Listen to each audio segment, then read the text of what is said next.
tangan tentu diperbolehkan, bahkan diharapkan. Bukan hanya untuk baca pres yang sudah meluangkan waktu, tapi sekali lagi untuk kita semua. Pemilih yang sadar, pentingnya tahu apa yang ditawarkan para calon pemimpin yang akan mengatur netizen plus 62 ini. Negeri plus 62. Oke, bismillah kita mulai. Dan kita akan mulai dengan bakal calon presiden dari Koalisi Perubahan untuk Persatuan. Kita beri sambutan untuk Anies Baswedan.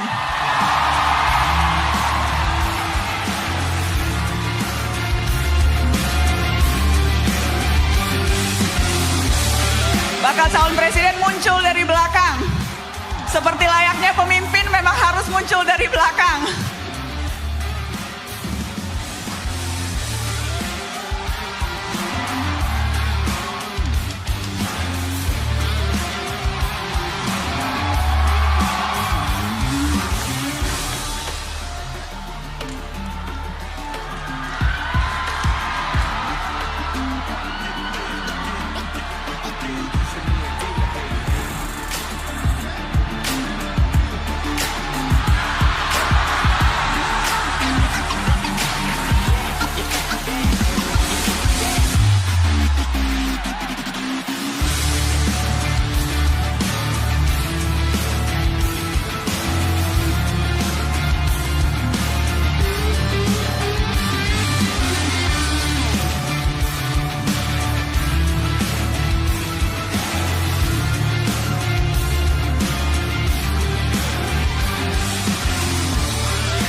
Boleh kita persilakan untuk Mas Anies untuk naik ke panggung.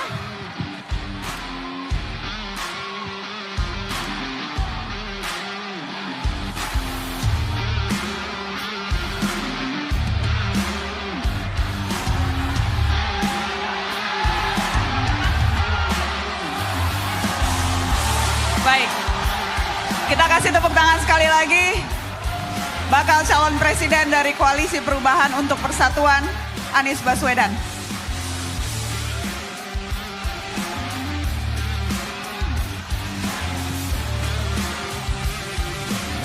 Mas Anies, apa kabar Mas Anies? Alhamdulillah baik, sehat, terima kasih. Sehat-sehat Mas? Sehat, baik, senang sekali bisa kembali ke UGM. Alhamdulillah. Pulang kampus Mas Anies? Pulang kampus, dan saya senang sekali tadi baca tulisannya. Najwa Shihab UGM. Sudah diklaim ya, aku udah pakai baju ala-ala jaket alma mater nih. Mohon maaf anak-anak UI, tapi aku nomor 1 UI, nomor 2 UGM kok di hatiku. Mohon maaf orang kuliahnya di UI. Kecuali kalau nanti dikasih honoris causa. Nggak mau, nggak terima honoris causa, biar pejabat kalau aja yang UGM nggak pernah ngobrol honoris causa. Mas Anies. Betul ya Bu Rektor ya. Mas, jadi terakhir kali ke kampus sering banget dong pastinya atau gimana? Sering kampus. Tapi acara besar di Geraha Sabah, kalau tidak salah terakhir adalah Mata Najwa di sini. Tahun 2014. 2014 Mata Najwa dari Jogja untuk Bangsa. Waktu itu ada Mas Anies, ada Sri Sultan, ada Hairul Tanjung, ada Ridwan Kamil. Betul. Ya. Pak Mahfud MD. Oh itu terakhir ya. Flies. Jadi udah gak deg-degan. Pernah ngebayang gak akan kembali ke sini 148 hari sebelum pemilihan berdiri dan akan bicara soal gagasan sebagai bakal calon presiden. Pernah terbayang? Kebayang sih akan kembali ke UGM, tapi gak membayangkan suasananya semeriah ini. Ya.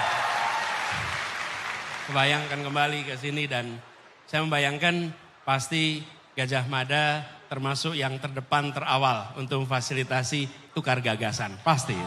Oke. Mas Anies, saya akan persilahkan Anda untuk spill gagasan Mas istilahnya. Namun sebelumnya saya ingatkan lagi teman-teman untuk mengisi slidonya yang tadi. Untuk membantu menentukan prioritas topik yang akan kita bahas bersama Mas Anies Baswedan. Oke. Itu apa? Itu jadi polling Mas.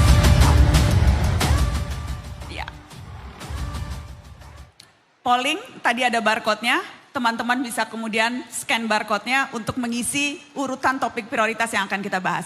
Oke Mas Anies, waktunya 10 menit, saya persilahkan untuk menyampaikan apa gagasan yang Anda tawarkan untuk para calon pemilih di 2024. Kita kasih tepuk tangan untuk Anies Baswedan. Thank you, makasih. Terima kasih, Assalamualaikum warahmatullahi wabarakatuh. Selamat sore, salam sejahtera buat semuanya.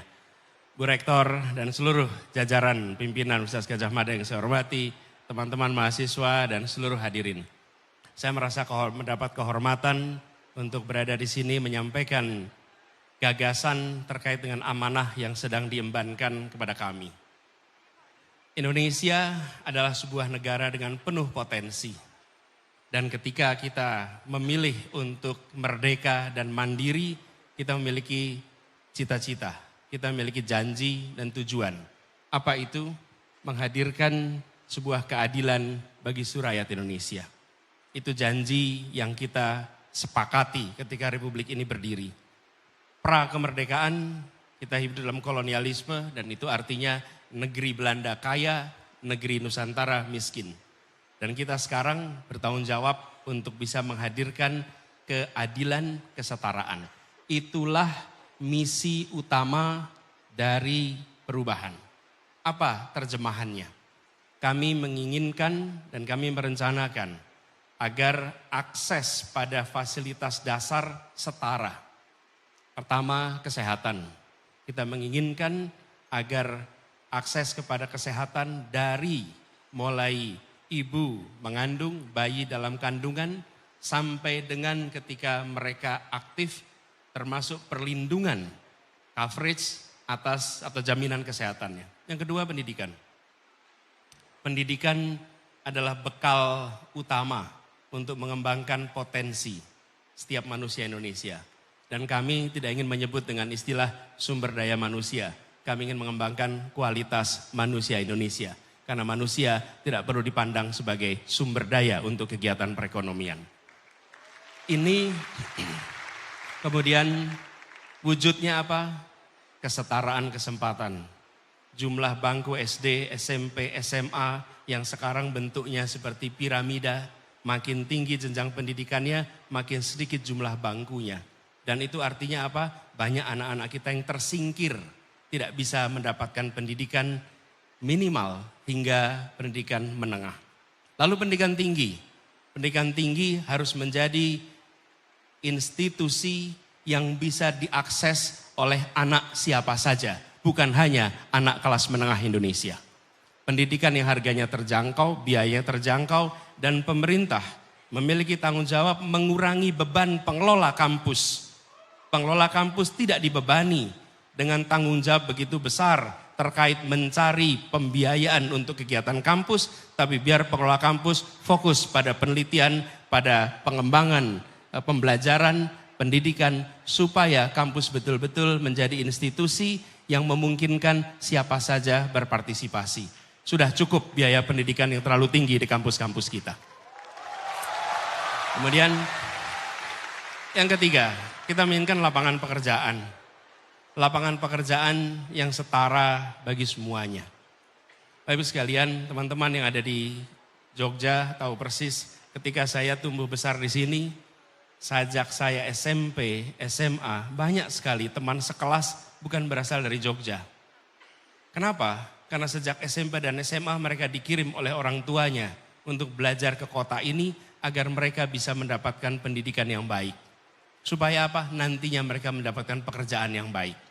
Akhirnya ketika mereka dikirim ke kota-kota utama di Indonesia, mereka nggak pernah kembali lagi. Mereka tidak kembali kampung halamannya. Hijrah ke Jogja, hijrah ke Jakarta, hijrah ke Bandung, ke Malang, Surabaya, tidak kembali. Kita menginginkan agar kesempatan pendidikan ada di mana saja, lalu kesempatan kerja setara. Dan itu artinya menambah kota-kota di seluruh Indonesia sebagai pusat pengembangan perekonomian. Perekonomian kita hari ini tersentralkan di kawasan Jawa bagian barat, khususnya Jakarta, dan kawasan Jawa. Kita menginginkan dan merencanakan kota-kota di seluruh Indonesia minimal 14 kota menjadi mesin penggerak perekonomian yang memungkinkan bagi semua untuk bisa mendapatkan lapangan pekerjaan yang setara. Lalu yang tidak kalah penting, ini adalah terkait dengan kebutuhan pokok dasar kita, bahwa kita membutuhkan tata kelola kebutuhan dasar yang lebih baik. Contohnya beras. Biaya hidup yang tinggi, apalagi bagi mereka yang statusnya prasejahtera, menjadi makin berat ketika harga kebutuhan pokok itu mahal. Kalau harga beras mahal dan petaninya makmur, artinya uangnya berujung di petani. Tapi situasi yang kita hadapi adalah berasnya harganya mahal, petaninya tidak sejahtera, uangnya hilang di jalan. Tata niaga ini dikoreksi dan mafia-mafia terkait produk pertanian ini harus diperangi secara tuntas. Karena merekalah sumber masalah yang ada di tempat ini. Apa yang terjadi? Di ujung kita menginginkan agar biaya kebutuhan pokok lebih menurun, lebih murah. Di sisi lain kesejahteraan dari para petani lebih tinggi. Pakai indikator sederhana. Petani bisa menabung, titik. Selama petani tidak bisa menabung, maka biaya operasinya, biaya produksinya tidak sebanding dengan pendapatannya. Yang kelima, penegakan hukum. Negeri ini punya kesempatan untuk maju.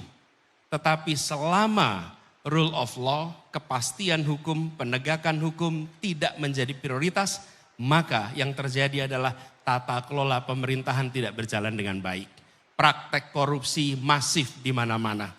Dan yang kita saksikan adalah aparat yang seharusnya menegakkan hukum, melakukan tindakan-tindakan yang tidak setara. Mereka yang kuat tak tersentuh, mereka yang lemah tersentuh.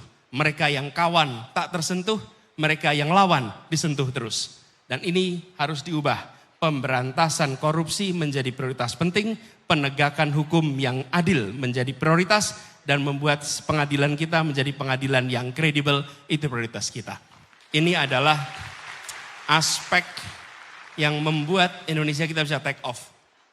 Bila kita perhatikan ini, kebutuhan pokok, kesehatan, pendidikan, lapangan pekerjaan, dan kepastian hukum ini kita tata dengan baik, insya Allah Indonesia akan menjadi negeri yang lebih baik. Kita akan maju dalam keadilan. Kenapa kata keadilan itu penting Bapak sekalian? Karena kita selama ini sudah melakukan pembangunan. Bukan setahun 2 tahun, lebih dari 7 dekade. Tetapi yang menerima manfaat masih sebagian. Tanggung jawab kita adalah memasukkan unsur keadilan di dalam seluruh pengambilan kebijakan. Kami pernah lakukan di Jakarta, termasuk pengambilan kebijakan soal pertamanan, kebijakan terkait jalan raya, kebijakan terkait sekolah, kebijakan terkait kesehatan, faktor keadilan dimasukkan. Dan ketika faktor keadilan dimasukkan, apa yang terjadi? Yang merasakan manfaatnya menjadi jauh lebih luas. Mereka yang selama ini tidak dapat manfaat, kemudian mendapatkan manfaat. Republik ini didirikan bukan sekedar untuk meningkatkan kesejahteraan. Republik ini didirikan untuk menghadirkan keadilan sosial bagi seluruh rakyat Indonesia. Itu kalimat terpenting. Dari situ kita berharap nanti ada persatuan, ada kebersamaan. Karena Bapak Ibu sekalian, teman-teman, adik-adik semua, tidak ada persatuan dalam ketimpangan. Kalau Anda bisa menunjukkan contoh kasus ketimpangan yang menghadirkan persatuan, kita ingin lihat. Tidak ada. Yang namanya Indonesia bersatu, bineka yang ika, yang guyup, mensyaratkan keadilan. Tanpa keadilan tidak ada persatuan. Tanpa keadilan tidak ada kebersamaan. Tanpa keadilan tidak ada ketenangan. Hadirkan keadilan, maka Indonesia akan tenang, makmur, bahagia. Itu kira-kira teman-teman. Saya rasa saya cukup sampai di sini. Sebagai gagasan awal, kata kuncinya adalah keadilan dilaksanakan di semua sektor. Dan bila itu dihadirkan, maka kalimat Bhinneka Tunggal Ika bukan hanya kalimat yang ada di dalam sebuah logo Pancasila, tapi dia akan menjadi keseharian kita semua. Terima kasih. Assalamualaikum warahmatullahi wabarakatuh. Waalaikumsalam warahmatullahi wabarakatuh. Mas Anies boleh saya persilakan untuk duduk. Terima kasih atas tadi spill gagasannya. Mas Anies, sambil saya menunggu hasil topik yang sudah dipilih oleh teman-teman audiens, ada beberapa pertanyaan